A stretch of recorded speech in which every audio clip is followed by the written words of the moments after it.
to a false accusation, he fell into deep depression. Why? Because he had confused his role with his reality. You see, my wonderful friends, roles are necessary for the play of life, but they are not who you are. You are the actor behind every role. This brings us to our second level. The second level, the inner self. Beneath the outer personality lies what I call the inner self, the consciousness that observes all your experiences. This is closer to your true identity. But even this is not the final truth. Think about it this way. When you say, I had a thought, who is the I that had the thought? When you say, I had a feeling, who is the I that experienced the feeling? There must be something prior to thoughts and feelings, something that is aware of them. This is why Scripture says the kingdom of heaven is within you. It's pointing to this deeper level of self, this inner awareness that witnesses all experiences but remains untouched by them. The third level, the divine self. Now we come to the ultimate truth about your identity, what I call the divine self. This is not something to be achieved or attained. It is what you eternally are. It is the I am that never changes, never begins, and never ends. Let me share a profound technique for discovering this divine self. I call it the reverse inquiry. Instead of asking, who am I? Assume the position of pure awareness and ask, who is asking this question? Keep following this inquiry back until you reach the source of all questions. You see, my beloved friends, discovering who you are is not really a process of becoming something new. It's a process of uncovering what you eternally are. It's like the sun hidden behind clouds. The clouds may come and go, but the sun remains eternally itself. This is why Jesus said, before Abraham was, I am. He wasn't speaking of the personal Jesus, but of this eternal I am that is your true identity. You must learn to distinguish between your eternal nature and its temporary expressions. Let me share with you 3 practical exercises for discovering your true self. The first exercise, the silent witness. Throughout your day, practice being aware of being aware. Don't just experience your experiences. Notice that you are the awareness in which all experiences appear. The second exercise, the sacred question. Repeatedly ask yourself, who is aware of this moment? Don't accept any verbal answer. Let the question take you deeper into pure awareness. The third exercise, the divine recognition. Whatever you experience, recognize that you are the consciousness in which it appears. You are not the passing show, but the eternal witness of the show. You see, my wonderful friends, most people spend their entire lives trying to become something, trying to achieve something, trying to gather experiences. But I tell you this, all that effort is taking you away from the simple truth of who you already are. Think about it. When you say I am, you're expressing the same I am that God expressed when he declared I am that I am. This I am is your true identity. Everything else, your personality, your achievements, your roles, these are merely costumes worn by the eternal I am. Let me share something remarkable about this truth. Once you discover who you really are, all effort ceases. You no longer need to try to become anything because you recognize that you are already everything. This is why Scripture says, be still and know that I am God. My wonderful friends, now we come to what I consider the most transformative aspect of self-discovery. The power of recognizing your true self. This is not merely an intellectual understanding, but a living experience that will revolutionize your entire existence. Let me share something profound that occurred during one of my deep meditations. I suddenly realized that everything I had seeking peace, joy, fulfillment was not something to be achieved, but something to be recognized as my very nature. This recognition, my dear friends, is what I call the ultimate revolution. You see, there's a fundamental difference between knowing something intellectually and recognizing it as your very being. Let me illustrate this with a story that perfectly captures this truth. A lion cub was raised among sheep. It bleated like a sheep, ate grass like a sheep, and thought itself to be a sheep. One day, an adult lion saw this peculiar sight and roared with laughter. The cub, frightened, tried to bleat and run away. The adult lion caught him and dragged him to a clear pool of water. For the first time, The cub saw his own reflection alongside the adult lions. In that moment of recognition, something profound happened. The cub didn't become a lion. He recognized that he had always been one. This, my beloved friends, is exactly what must happen to you. You are not becoming God. You are recognizing that you have always been the very expression of God himself. This is why Scripture declares, "Know ye not that ye are gods?" Let me share with you the 3 stages of self-recognition. The first stage, the recognition of presence. Begin by recognizing that before you are anything, you are. Before you are male or female, rich or poor, successful or unsuccessful, you simply are. This pure sense of being, this I am, is your first clue to your true identity. Think about it. You never experience yourself as absent. You might experience different states, different circumstances, but you never experience your own absence. This is because you are the eternal presence in which all experiences appear. The second stage, the recognition of awareness. Now go deeper. Recognize that you are not just present, but you are aware. This awareness is not something you have, it is what you are. Everything else appears and disappears in this daily awareness. But the awareness itself never changes. Let me share a practical exercise I call the awareness watch. Throughout your day, whenever you remember, notice that you are aware. Don't try to analyze or understand awareness. Simply recognize that you are the awareness in which everything appears. The third stage, the recognition of identity. This is the deepest recognition that this awareness, this presence, is not just a quality you possess, but is your very identity. It is the I am that God declared himself to be. You see, my wonderful friends, most spiritual seekers make a fundamental mistake. They try to reach God, try to connect with God, try to become one with God. But I tell you this, you cannot reach what you already are. You cannot connect with what you've never been separated from. You cannot become what you eternally are. Let me share with you what I call the 3 great illusions that prevent self-recognition. The first illusion, the illusion of separation. You believe you are separate from God, separate from your good, separate from what you desire. This is the fundamental illusion that must be dissolved through self-recognition. The second illusion, the illusion of becoming. You believe you must become something other than what you are. This keeps you perpetually seeking, never finding. The third illusion, the illusion of distance. You believe that what you seek is far away, in some distant future or place. This prevents you from recognizing what is already here, already you. Now let me share with you a profound technique for dissolving these illusions. I call it the recognition practice. Sit quietly and follow these steps. Recognize that you are aware right now. Recognize that this awareness is not something you created or achieved. Recognize that this awareness is the same awareness that God declared as I am. Recognize that you are this I am. You see, my dear friends, the scripture says, "Be still and know that I am God." Notice it doesn't say become God or reach God, it says know. This knowing is recognition. Let me share something remarkable about this recognition. When you truly recognize who you are, everything changes while nothing changes. The world remains exactly as it is, but your experience of it is completely transformed.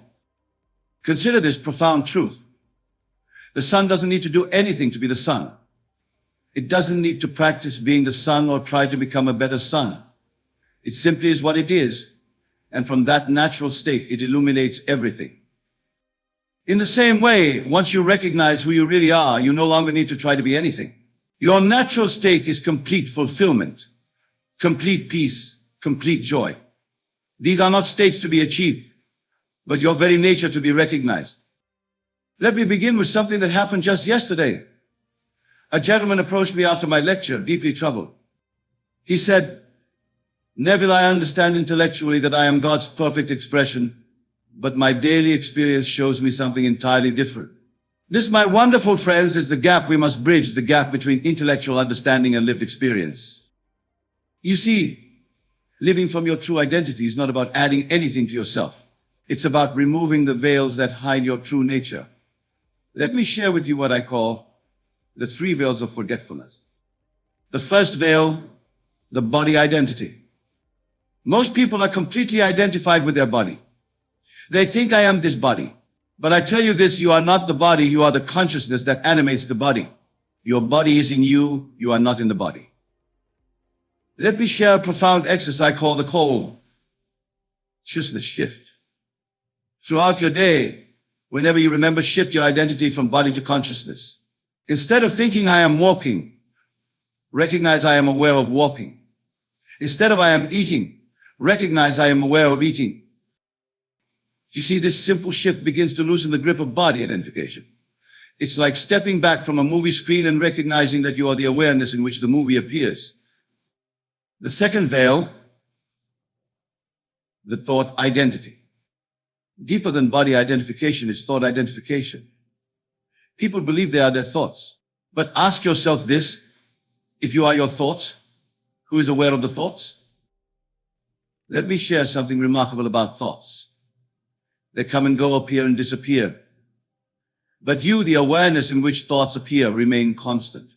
You are not the passing clouds of thought, but the unchanging sky of awareness. Here's a practical technique I call the thought witness. Throughout your day, practice watching your thoughts without becoming involved in them. See them as clouds passing through the sky of your awareness. Don't try to change them or control them. Simply witness them. The third veil, the story identity.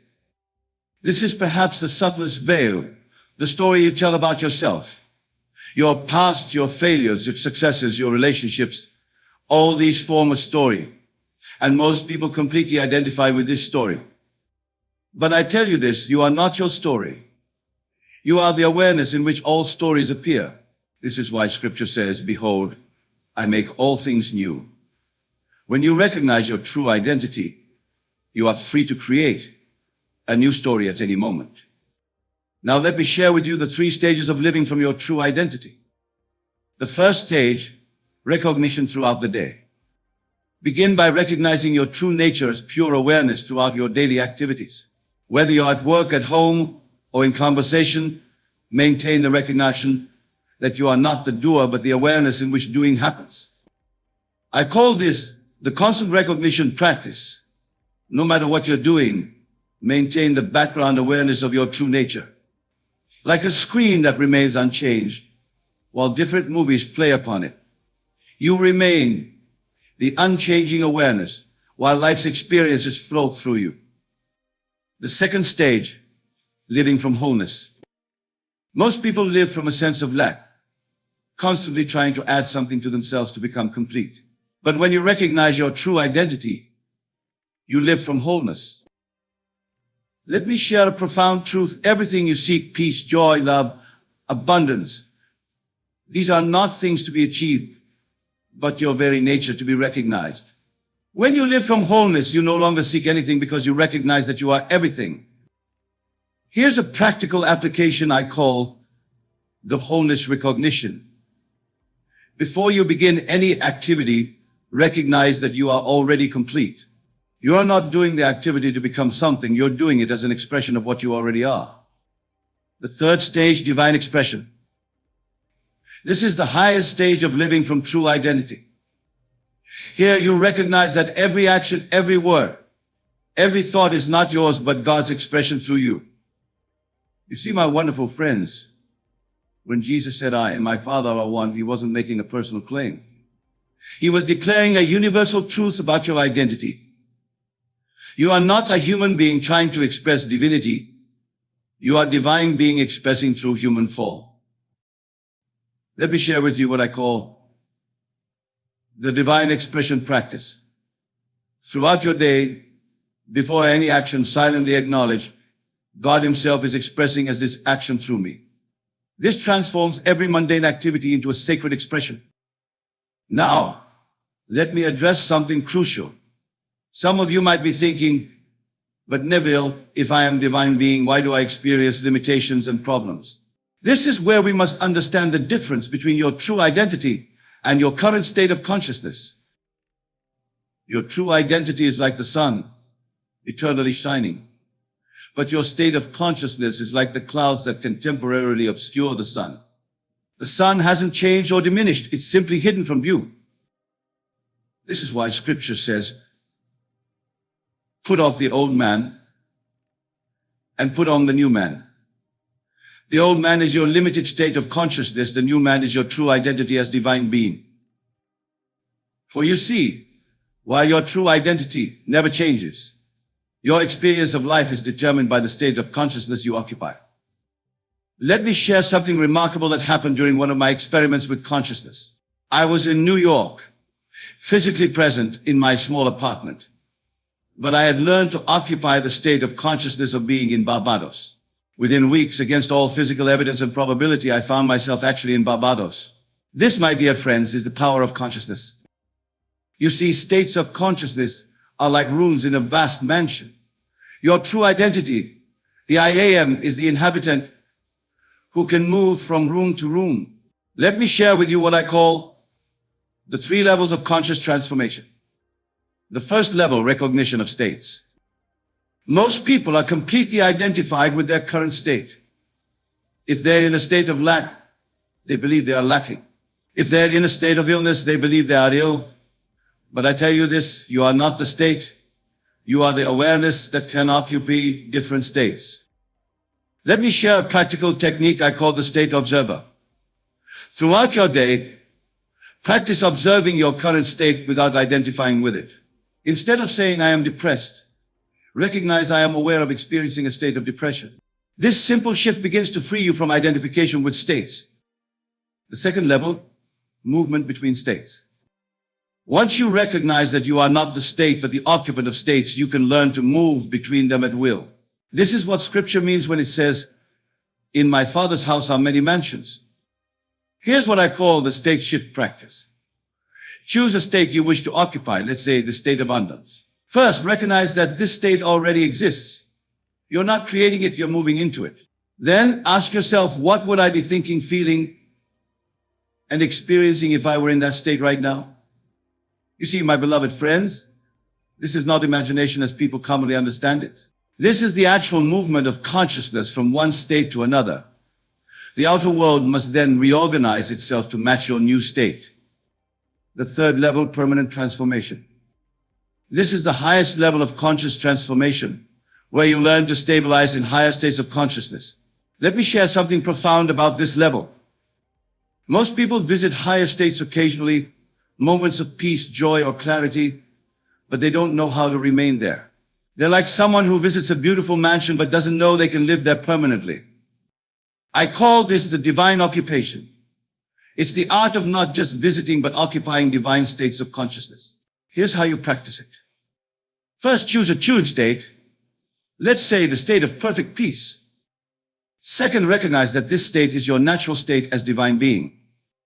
Third, instead of trying to achieve peace, assume you are peace itself. Fourth, live from this assumption regardless of external circumstances. Now let me share with you what I call the 3 obstacles to transformation that you must understand and overcome. The first obstacle, mental habits. Your old patterns of thinking will try to pull you back to familiar states. This is why Scripture says, be ye transformed by the renewing of your mind. Let me share a technique I call the pattern breaker. Whenever you catch yourself in an old thought pattern, stop and ask who is aware of this pattern. This immediately shifts you back to your true identity as the awareness. The second obstacle, emotional attachments. Even when we want to change, we often have hidden attachments to our current state. This is why Jesus said, let the dead bury their dead. Practice what I call the emotional release. Recognize that your emotions are not you. They are experiences passing through you. You can let them go because you are the unchanging awareness in which they appear. The third